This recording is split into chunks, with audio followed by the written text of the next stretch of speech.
Student, this is Anupam Gambhir and you are watching Anupam English classes. Student, आज के इस video lecture में हम एनवायरनमेंट को समझेंगे। एनवायरनमेंट को शॉर्ट में कहें तो आवर सराउंडिंग, जो हमारा सराउंडिंग है, हमारे चारों तरफ जो भी चीज़ें हैं वो हमारा एनवायरनमेंट है। शॉर्ट में हम इसकी डिफाइन क्या हुई, आवर सराउंडिंग।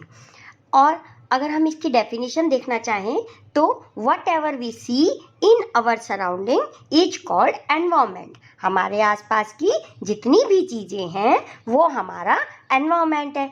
अब वो एनवायरनमेंट स्टूडेंट नेचुरल एनवायरनमेंट भी हो सकता है और आर्टिफिशियल एनवायरनमेंट भी हो सकता है। नेचुरल एनवायरनमेंट में क्या आएगा, लैंड, वाटर, एयर, ये नेचुरल एनवायरनमेंट है हमारे। आर्टिफिशियल एनवायरनमेंट क्या है, रोड, पार्क, बिल्डिंग। तो हम कह सकते हैं कि हमारे आसपास की जितनी भी चीज़ें हैं, चाहे वो नेचुरल है चाहे वो आर्टिफिशियल यानी कि ह्यूमन मेड है, तो वो सारा हमारा क्या है, एनवायरनमेंट है। और एनवायरनमेंट हमें क्या प्रोवाइड करता है student, environment provide us air, water, food and land. तो एनवायरनमेंट से ही हमें एयर भी मिलती है, वाटर भी, फूड एंड लैंड भी मिलता है। स्टूडेंट, अब हम एनवायरनमेंट के कंपोनेंट्स को समझ लेते हैं। इसमें एनवायरनमेंट के जो कंपोनेंट्स हैं वो नेचुरल एनवायरनमेंट भी है और ह्यूमन एनवायरनमेंट भी है।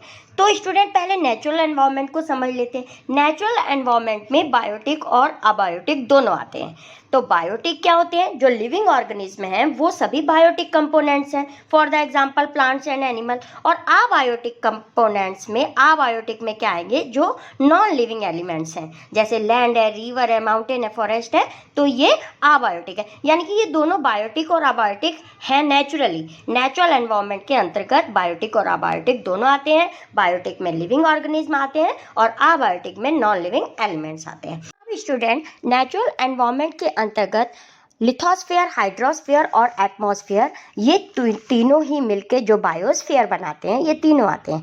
लिथोस्फीयर का मीन्स है यानी कि लैंड। लैंड के एग्जांपल कहें तो forest, desert, grassland for grazing या माउंटेन, ये हमारे सारे लिथोस्फीयर है। लिथोस्फीयर का मतलब है लैंड, लैंड से।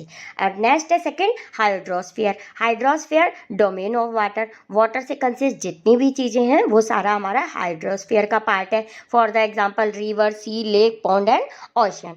नेक्स्ट लास्ट है एटमॉस्फेयर। एटमॉस्फेयर क्या होता है student, thin layer of air surrounding the atmosphere is known as atmosphere.